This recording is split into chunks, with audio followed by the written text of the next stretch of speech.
Well, give me another 30 seconds. Okay, 3 seconds.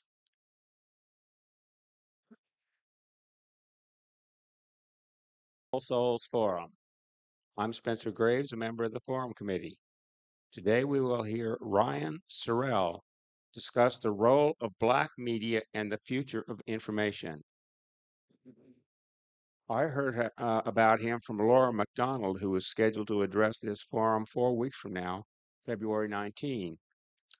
I was so impressed with what he has done. I interviewed him for Community of Reason last November 20th and Radioactive Magazine November 22. And I created a Wikipedia article on the Kansas City Defender, a news outlet of which he is the founder and publisher, named in part about after the Chicago Defender. He has been a leader in tailoring his message to different audiences in the different social media platforms. That work helped secure for the Kansas City Defender the 2022 Community Engagement Award from local independent online news or Lion Publishers. Lion Publishers, by the way, helped launch the Kansas City Beacon, founded by Kelsey Ryan, who addressed this forum almost a year ago. The mission of this forum is to afford a platform for the discussion of significant issues, especially those which involve ethical values in the contemporary world, and to promote critical thinking. It has been doing this since 1943.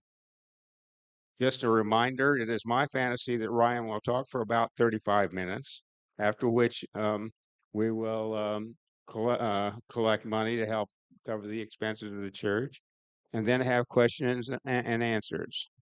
People following us on YouTube should be able to post questions into the chat. Please keep questions to about 30 seconds, 60 words, to allow more time for Ryan to respond. We will have a brief period for, never mind that. Excuse me. Please silence your cell phones. Ryan?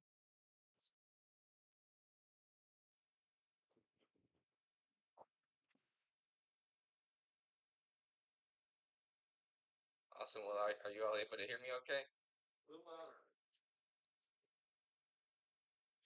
You can hear me? No. Louder. Are you able to hear me okay now? No.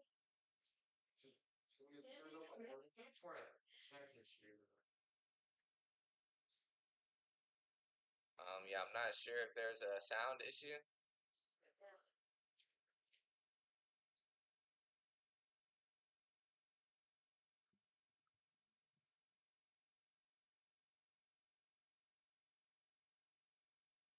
Okay, try it now. Can you hear me okay now? Yeah. Better. Perfect. Perfect. Awesome. Well, I'll just try to talk louder so that everyone will be able to hear me. But first off, I just wanted to say thank you, Spencer, for inviting me. I'm sorry I couldn't make it in person, but I am very appreciative of everyone who's taking your Sunday morning to join the space and to learn about some of the work that we're doing at the Kansas City Defender. And just to my background, which I have a short presentation, which along with kind of what I'm talking about, but just to provide some background. Again, my name is Ryan Sorrell. I'm the founder and executive editor of the Defender, and prior to starting the Defender, I was a full-time community organizer here in the city. Before that, I went to school. I went to college in Chicago at Loyola University of Chicago, and that was just a very transformative time period for me because my freshman year was when Trayvon Martin got killed. My sophomore year was when Michael Brown was killed, and then my junior year was when a young black man, 16-year-old black boy actually, by the name of Laquan McDonald, was killed. And so that was just a very transformative time period in my life, and really launched me into organizing. And so after I graduated, I ended up just working at a company, a PR company, doing web development and analytics for about 2 years up until 2020. And when the uprising started in 2020, I quit my corporate job and what I considered to be left the belly of the beast and became a full-time organizer here in Kansas City. And so I started organizing here in 2020, between 2020 and 2021. And during that time period, I became very frustrated with how a lot of the local, especially the for-profit local news outlets, would report on what was taking place on the ground.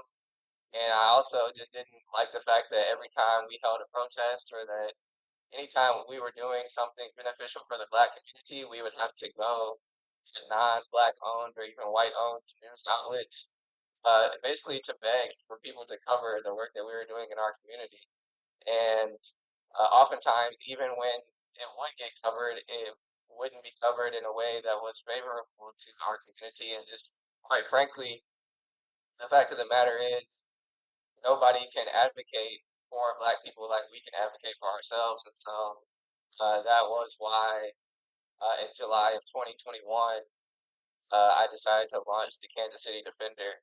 Um, and so we are a Black nonprofit digital news organization, so we're strictly online. We're very active on social media, and over 60% of our audience now is actually between the ages of 13 years old and 30 years old. So we have a very, very young audience, one of the youngest audiences in the country. Um, and we're very active on things like Instagram, TikTok, Twitter, and we've had over 10 of our stories now become national stories, which I'll talk a little bit about later. But I think just to kind of provide more context, hopefully, I think if I share my screen, if you all can let me know if this works okay. But let's see. Can you all see that okay? Yeah. Perfect. Awesome. So I also identify as a prison industrial complex abolitionist. I can explain a little bit more of what that means to me a little bit later in the presentation, but I just want to show about 5 minutes of this video about the Black press because this is really the legacy that we are standing in as a new Black radical news organization, and mostly what has inspired me as well. So I'll just show a few minutes of this video.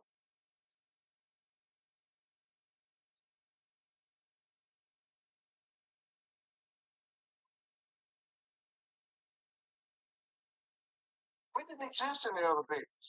We were neither born, we didn't get married, we didn't die, we didn't fight any wars, we participated in anything of the sort. Entertainment, we were truly invisible unless we committed a crime. There's the black press, Negro press. We did get married. They showed us our babies when we were born. They showed us graduating. They showed our PhD. The black press never pretended to be objective because it didn't see the white press being objective, and it often took a position. It had an attitude. This was a press of advocacy. There was news, but the news had an admitted and a deliberate slant.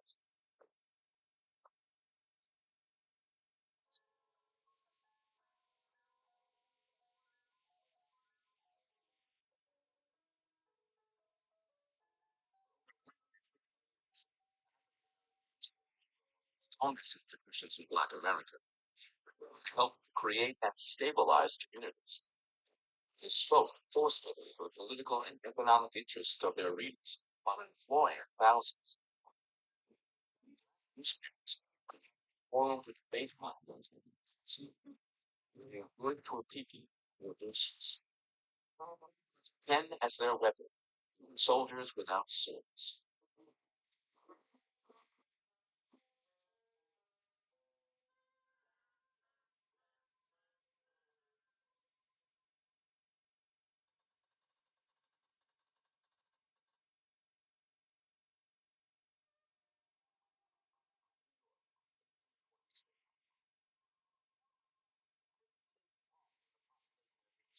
is composed of only 15 are qualified to vote.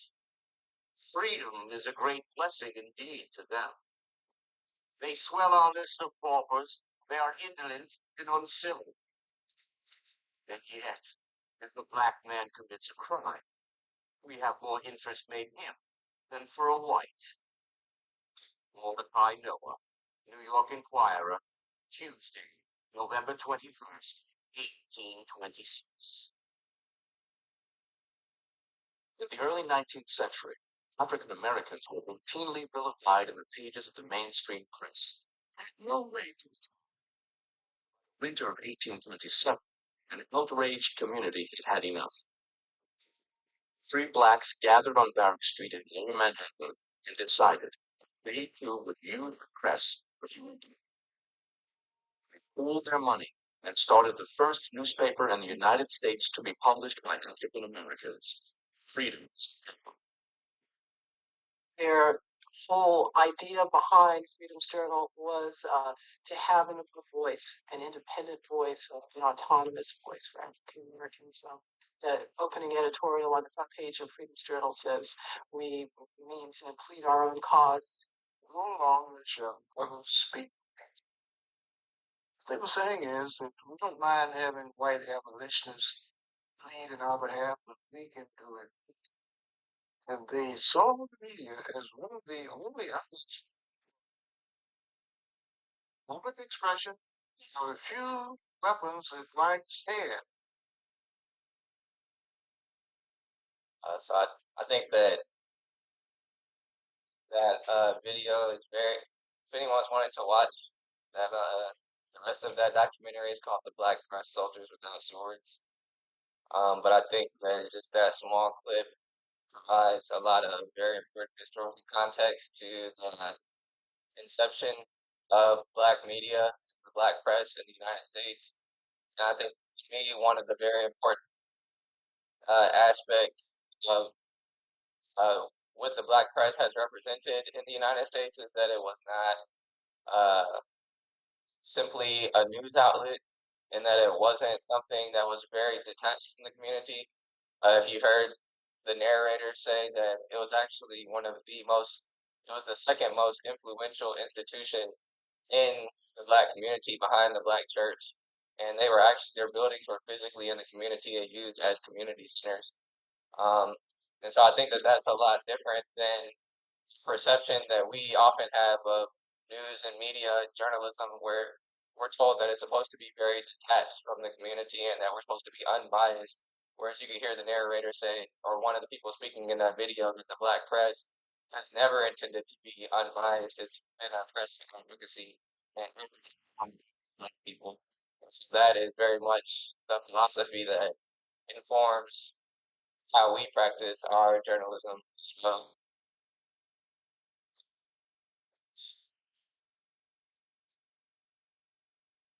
This is, again, I think, very important context to understanding how journalism operates in our country and why it is the way that it is. And so it says here in 1704, Boston Newsletter, the nation's first continuously published newspaper ever in the United States, is the first paper involved in the slave trade. It runs a slave ad less than a month after it was founded, and the ad from a local merchant seeks a purchaser of two Negro men, a Negro woman and child, and the paper's publisher, John Campbell, acts as broker.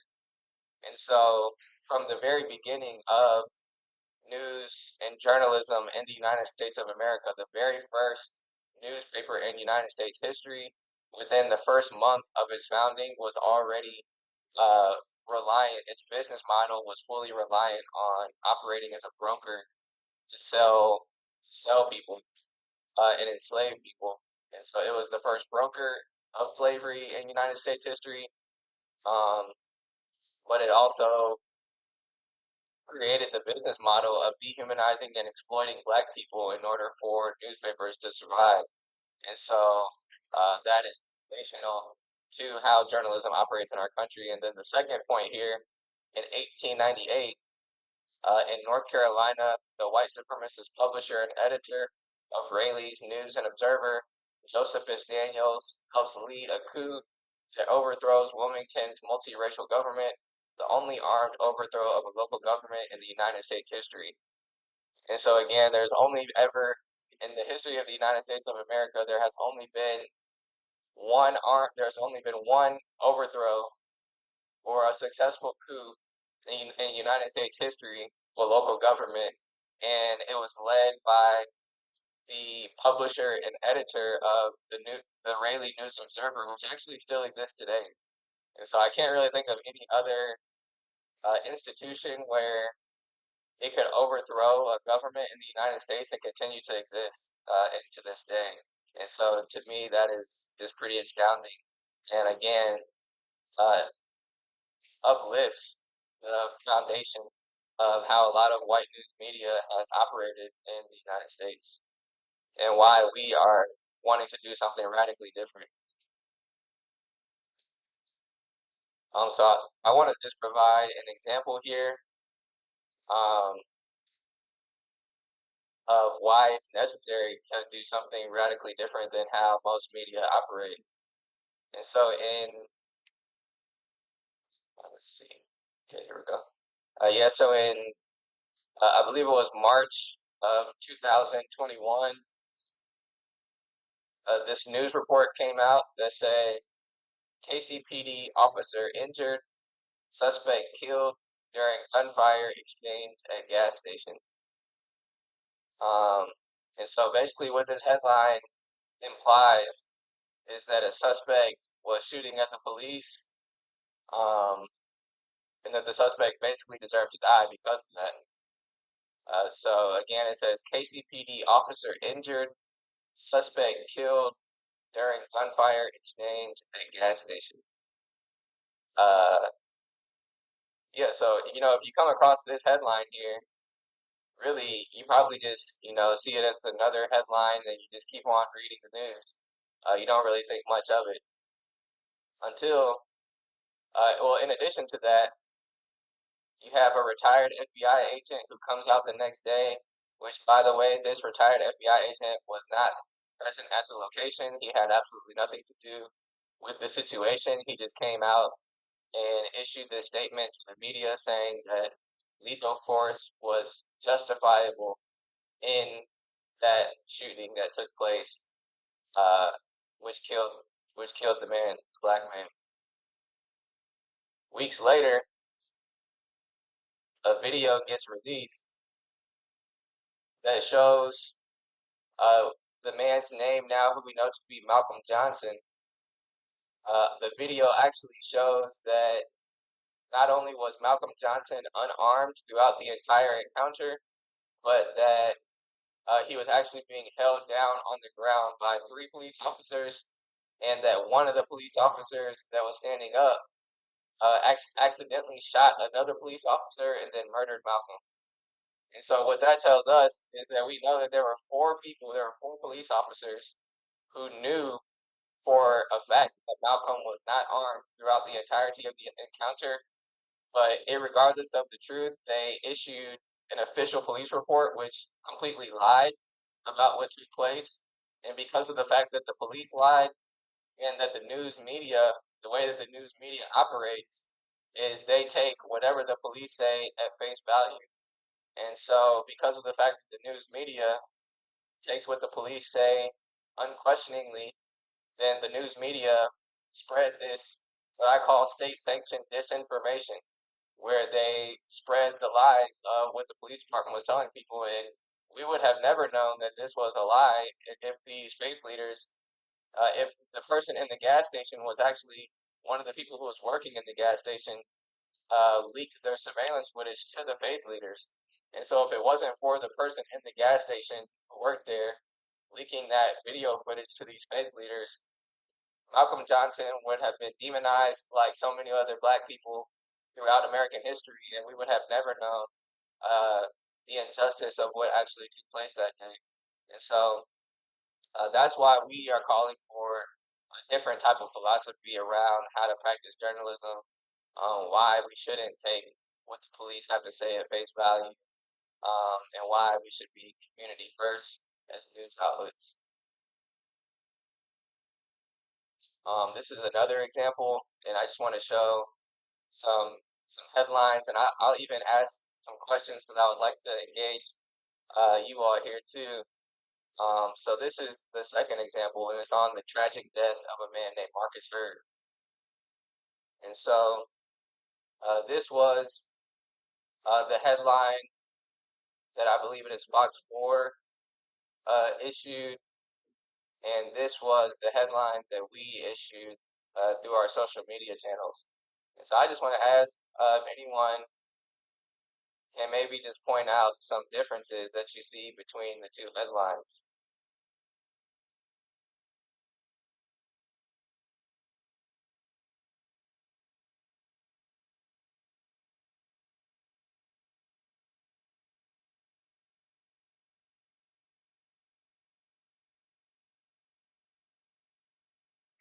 Uh, You might want to read the headline because this is being recorded for broadcast on KKFI if that's acceptable to you.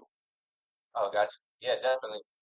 So the first headline, which comes from, I believe, Fox 4, yeah, it does come from Fox 4.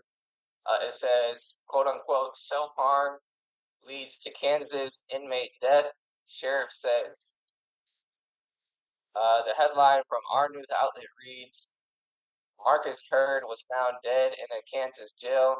Police claim alleged suicide, but his family says he had a blueprint on his cheek, a swollen face, and he was never suicidal. So I would love to hear if anybody has thoughts just on some differences that you notice about those two headlines.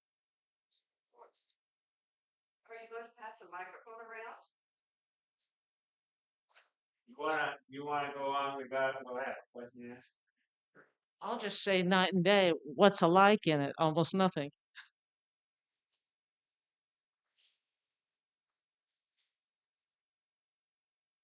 Definitely true. The African American news outlet it actually talks about his family. The white one doesn't mention anything about his family or any of the blueprint on the cheek or any of the details. Yeah, I think that's also a very important point because we can see Fox 4 only includes the perspective of the sheriff, whereas ours includes uh, what the actual family had to say, which is very important in this situation.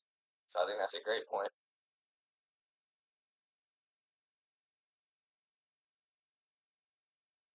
Any other thoughts before we move on?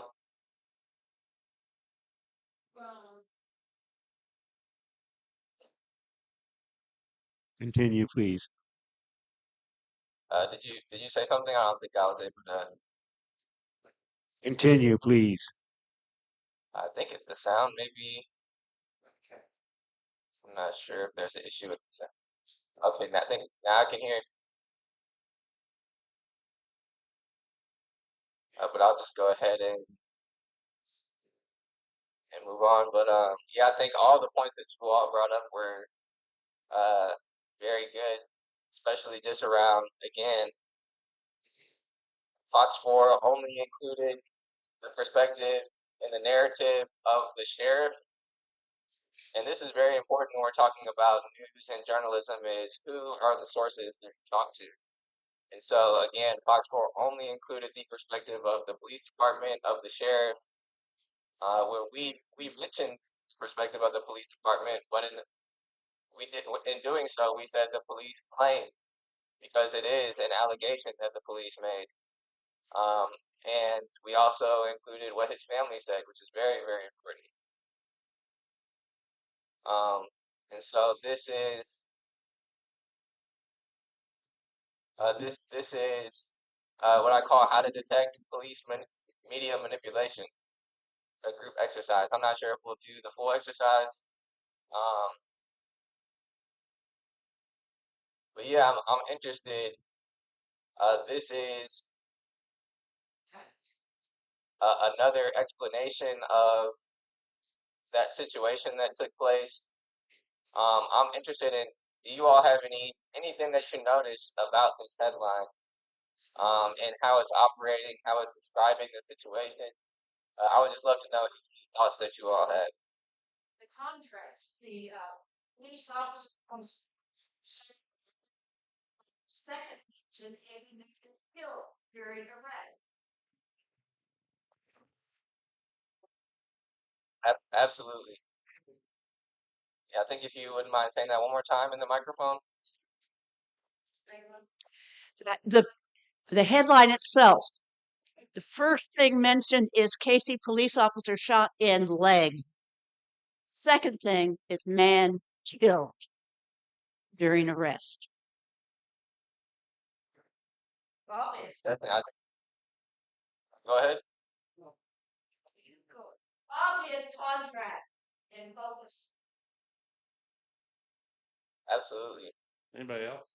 Yeah, I mean, it almost makes it seem like the person being shot in the leg is more important than somebody being killed, Absolutely. which is pretty outrageous. Also, it emphasizes that the person shot in the leg was a police officer, whereas it just says man. The other way, it doesn't say, anything about his job, if he had a family, et cetera, et cetera. That's also I didn't even think about that at all. That's very important as well. Because when you hear a police officer is shot, you afford some type of respect or humanize them. It makes it seem like whoever did the shooting was unjustified, and then you have just man, just this ambiguous no type. It's really a dehumanizing way of describing someone. And I like to add, and it's definitely part of dehumanizing people. My entire background is on PR and marketing. To me, this is part of seeing redemption back in the media, and part of white nationalism is by doing the lead of dehumanizing, like you just said, by showing that that's a Kansas City police officer and the dehumanization of the man, which is most likely probably a black man. So this is an ongoing, to me, I see a lot of redemption in media, which I'd like you to possibly address at the end of your uh, uh, presentation here. I see this going on all the time now. Thank you. The treatment of U.S. foreign policy is comparable.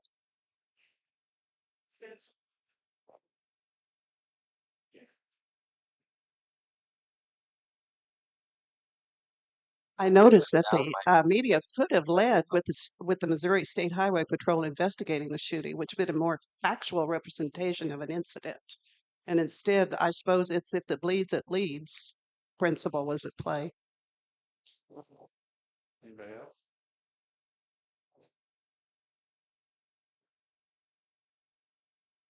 definitely. Yeah, I think the sound was The cutting in man, kind of. I'm sorry, the man who is killed is they don't say who that is. It could have been the police officer himself. It could have been uh who knows whom. And it's saying that whoever that man is not even worthy to be given a title or how he was involved. Was it the guy who was being arrested who shot the guy in the leg, or did the police officer shoot himself in his own leg accidentally? It's just too much left out. Anybody else? Absolutely. Go ahead and And continue your.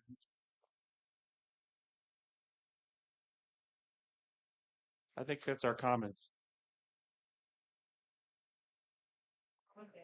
Go ahead, please.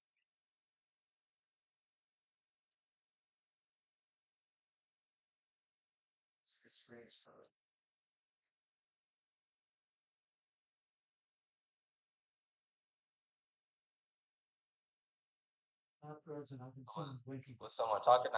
We were wanting you to continue your Okay. program. I think the sound big out. I think all of those are very important points, and especially that last point about it says man killed, and it's just really ambiguous about how that occurred, who killed him, how did he die, Did he get shot by the police? Did the police shoot him? Like, we just don't know anything really. It's just like, did he die out of thin air? There's just no explanation. Uh, and so there's much more specificity in terms of Casey police officer is we know he's shot, but then when the man is actually killed, there's almost zero specificity about how that actually took place. And this is actually what we find out to be an actual strategy that is used by the police department in these types of situations to minimize their culpability.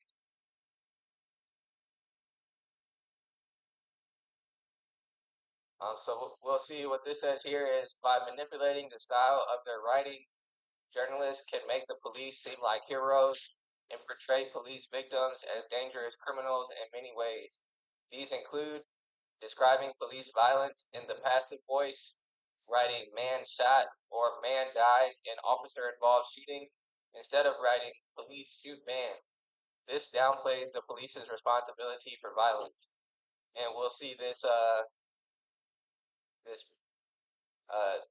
GIF here shows what people call propaganda that says armed man dies, which is similar to the headline we just read, and translating it into what it should be is the police killed a person. They killed that man, or even if we could include his name, even that would be even better to humanize him.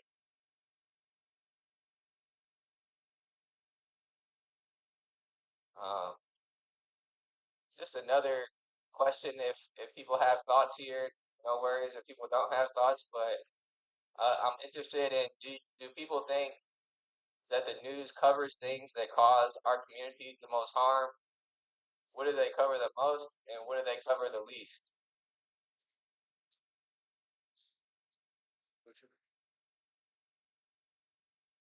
Anybody? Yes.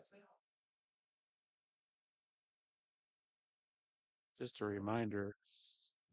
Okay, I think that the news media has been doing a really poor job in deciding what is actual news.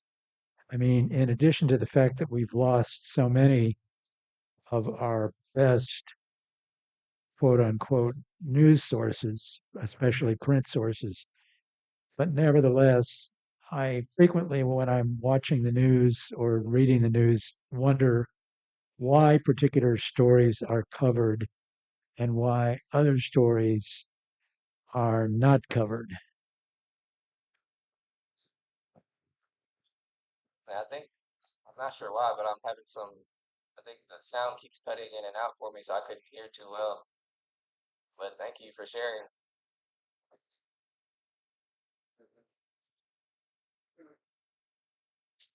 I took the daily Kansas City Star for years, but I recently canceled it for several reasons.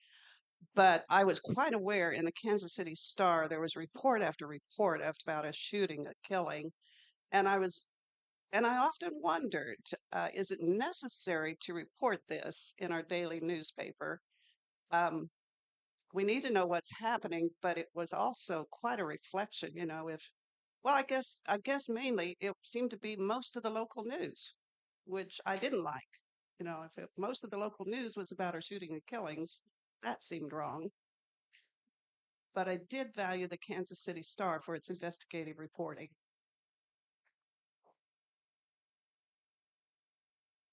Let's see. Thank I have a couple of comments from YouTube, or one actually. And one of the things that doesn't say who shot the policeman, and that one of that was a comment to earlier discussion. So anyway, should we? I took up the collection already, so now we can do the real collection. We'd like to stop and have question and answers. Anyway, 4 questions. Sure. So, yeah, so we invite more questions, and but I have one more comparison, and that is the incarceration rate in the United States today, shot out by a factor of 5 in the last 25 years of the 20th century, after having been stable at 0.1% of the U.S. population for the previous 50 years. That was driven by changes in the editorial policies of the mainstream commercial broadcasters to fire nearly all the investigative journalists and replace them with a police blotter. And by the way, income inequality started increasing around that time too. Yeah, I'd like to ask you, what kind of follow-up have you been able to do on some of these cases in connection with what happened as a result and as time has gone by? What kind of follow-up have you been able to do?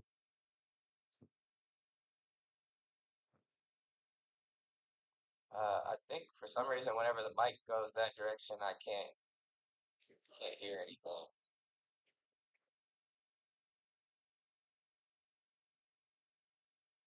Ryan, can you let me know if you can hear me and see me when I'm up here? Can you hear me all right? And you can see me? Okay, okay. So all questions need to come up here just for this one so that he can see your mouth moving and get the. Okay, so my question is, what kind of follow-up have you been able to do on some of these cases that have disappeared from the news headlines? Did you get my question? I heard the first part of that question. I think it's still Okay, cutting out, but okay, I'll try it again. What kind of follow-up have you been able to do on some of these cases which have gone out of the news headlines? yeah, that's a great question.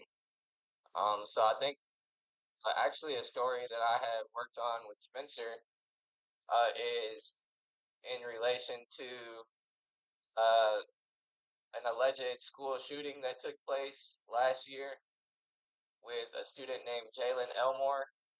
Um, and immediately upon the situation, so it all basically kind of happened with a black student at Olathe East High School, and uh, they said that there was a school shooting that took place, and basically every single news outlet across the city, and even numerous national news outlets across the country, uh, put this young student named Jalen Elmore. They put his face out there and called him a school shooter, and they said that many news outlets were even reporting uh, that he had a vendetta against the principal, and so uh, the initial reports that came out were that he was a school shooter. He brought a gun to school, and that he shot the principal, and that he also shot the school resource officer. And so those were just the initial reports that took place. I think very similarly to the to the headlines we just read. Those news reports were basically direct uh, copies of the press release and the official police report that the Olathe Police Department put out without doing any further investigation, whereas we did further investigation. And we asked and talked to numerous of Jalen Elmore's friends, and we also even interviewed his sister, all who said he had absolutely no motivation to do anything like this. That even that day of, that he did not seem any different, and many of them actually admitted that he did carry a weapon with him everywhere he went.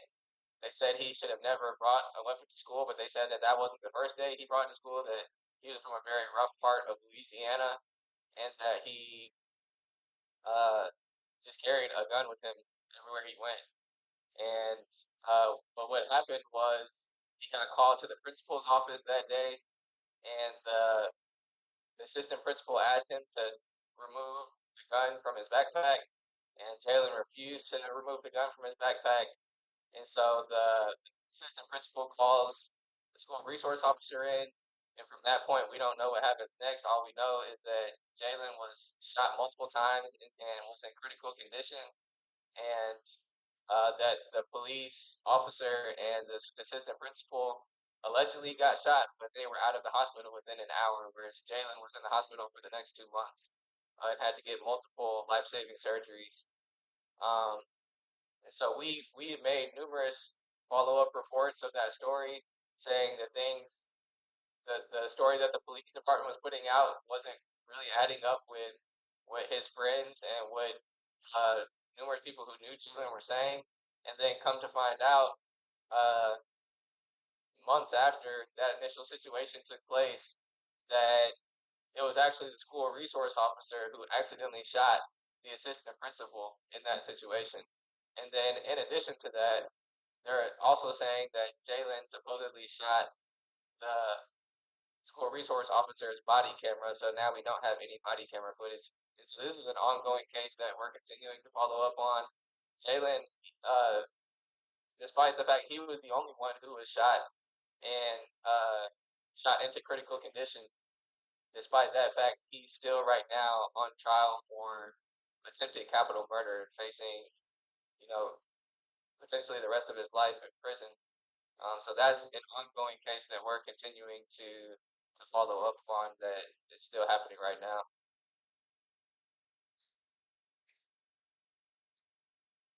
Hi, I was wondering what are some ways we can find common ground between oppressed groups like racial minorities, sexual minorities, religious minorities, women, and other groups like that, so we can sort of unite and fight against media bias and other issues that cause problems. Definitely. Thank you. Um, I would say to be involved in organizations that are doing this kind of work. I think there's lots of even just today there's a rally happening for reproductive justice at Mill Creek Park at noon today for the 50th anniversary of Roe v. Wade. And that's something that's very important to our news outlet. And I know a lot of Black organizers in the city is intersectionality. So not only advocating, or we find our struggles to be interconnected with the struggle for women's liberation, for LGBTQ plus liberation, um, for all oppressed people. And so I would say to be involved in some type of community organization, I think is a great thing to do, and also to support as far as media is concerned. I think it's very important to support organizations who are going against these establishment narratives and uplifting and supporting voices coming from oppressed communities as well. Perfect presentation. I'm really impressed with your founding of this independent media based upon a digital not-for-profit model. Seems to be the only way we can go forward, especially in the face of not just biased mainstream media, but totally deteriorating mainstream media in general. Just don't get local coverage, period, let alone dealing with bias. So I'm curious to know what's your going forward economic model to succeed and prosper. As a not-for-profit, you've got to pay the bills, you've got to make it sustainable. Economic undergirding. So how are you going to survive? How are you going to prosper economically? Definitely, and thank you for those very kind words. And that's definitely something I've had to think about from the very beginning. I was honestly just very lucky because my parents, when I first started the news outlet a year and a half ago, my parents let me live with them while I was starting it up. And so if they would not have let me do that, honestly, it would have been impossible to have started it, which I think just goes to show the barrier of entry for people to do something like this. So I'm just very thankful that I had them to be able to support me when I was starting it. But really, for the first 6 months of our organization, when I was starting it, the only revenue that we had was from donations from people in the community. Um, so that was the only revenue stream. Whereas now I have joined organizations like Spencer mentioned earlier. There's the local independent online news publishers. There's another one called the Institute for Nonprofit News that we're a part of. So there's these associations that have programs where they help teach founders like myself, uh, like nonprofit skills. And so that something that I have been able to do over the past year is increase our revenue streams. And so now, in addition to donations, which we still get donations. And donations are definitely one of our biggest revenue streams and most important ways that we're able to survive. But in addition to that, we also are getting planned to, and we've already gotten 2 grants. We got a $25,000 grant in March of last year, which was our first major grant, and then we've also gotten a $6,000 grant. And there's really a lot of opportunity in grant funding.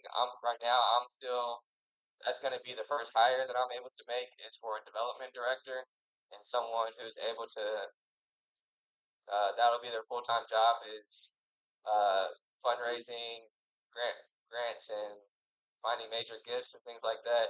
And so definitely major grants and major gifts will be the largest portion of our revenue streams. But then, as I mentioned, donations, and then we'll also have things like events, which present opportunities for sponsorships with people who are aligned with our values. We'll allow to sponsor our events and things like that. So I think that there's a number of opportunities to be sustainable as a nonprofit news organization. I think it just requires creativity and but there's actually increased in comparison to years past. There's a large increase from like foundations and specifically local nonprofit news, and they are very interested in it right now. So I think that the prospect of getting grant funding is really just getting higher and higher right now. So, but yeah, I think that's a great question. So thank you.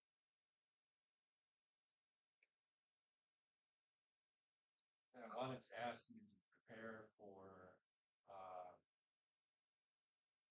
growth. How you were going to resist like the algorithms of Google, for example, that inhibit access to national, probably international websites like Black Gender Report or Jerry Balls, I Mix What I Like, or Color Lines, or the Hampton Institute. How do you see that as you move forward? How do you resist these algorithms, and how do you resist an onslaught of corporate media that we can see? Because one of the reasons that the Black Alliance for Peace, for example, is inhibited access because of their stance on Ukraine, doesn't jive well liberal conversation at all. So moving forward with your business model, how do you plan to resist the onslaught of proto-fascistic inhibitions? What Very, very. I love that question. Thank you. And I'm definitely a very big fan of Black Agenda Report also and Jared Ball. And I think before I started, that was actually what my only full-time job that I've ever had. I was working for a digital PR agency, and I was doing search engine optimization. And so I learned how the Google algorithm works and how social media algorithms work. And so I'm able to use that to art right now. At the time being, I think until I'm pretty certain that there will come a time when Google does not like what we're doing, or whoever doesn't, whether it's Google, whether it's the government, whoever. There's going to come a time, I'm sure, where if it already hasn't, because we've been shadow banned already on Instagram. We've had numerous of our posts censored on these social media platforms, and so I think it's only a matter of time before someone like Google. And so, but even with those, you still are at the whims of is until they want to censor you, until they want to delete your page. Uh, I think we have to also be driving people to like our email newsletter, which is something that really can't be censored in the same way. The only people who might be able to do anything to your email newsletter is like a web hosting company, or like your email distributor, which I've never really ever heard of them like censoring people. And so, I mean, they can't like control how many, if you have an email list, they can't like not send your emails out to people. So I think that emails are like one of the safest like bets to make. And I think secondly, and more importantly, is because of the fact we're a local news outlet and not a national news outlet. I think that actually, again, physically being in the actual community and like having real relationships with people is the most powerful thing beyond any social media platform. And so that's why, and like even when um like we've had stories where all the other news outlets across the city said that we were lying, and people who follow our platform, because they know the type of work that we do and the relationships that we have with people in the community, they really don't care what these national or white-owned media outlets are saying, because they know that we are helping uplift the voices of Black people in our city. And so, to me, if we can, as long as we continue doing things like we do things called grocery buyouts, we'll go to grocery stores, or grocery stores in Black neighborhoods here in Kansas City, and we'll raise maybe $2,000 or $3,000. Then we'll go to a Black grocery store and stand at the cash register and just give Black people direct cash while they're paying for food, for diapers, whatever they need to buy. We give them direct cash to people in the community. We also host poetry events. We support Black businesses, and so having direct relationships with people in the community and being an actual, not a news outlet, but a community organization, I think that is something that can't be censored basically by Google, or it can't be shadow banned by Instagram, because we're having an actual real physical presence in the community. So I think that what we that's the ultimate foundation of what we're building and what we're creating, and that's something that can't be uh, taken away as easily as something like an Instagram page or something. So I think that's kind of how we view it.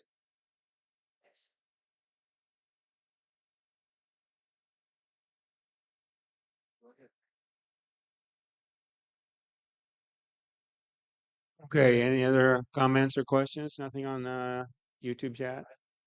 Okay, our time is pretty much up. Next week, Mayor Quentin Lucas will deliver his State of the City um, address from this venue. Mark your calendars for next week, and we'll be in Bragg, I guess, next week. And I want to thank Brian Sorrell for his efforts to build democracy and improve the quality by improving the quality of information available to us all. And Ryan, let me add that we need material for KKFI and broadcast on KKFI for I think a week from Thursday. And I recommend that you and I get together and record something separately for that, because I think there are too many pauses and we can't use copyrighted material and so forth, right? But we do want that last question. Okay, so all right, thank you very much. All right, man. I'll see you all later. Thank you. Thank you. Okay.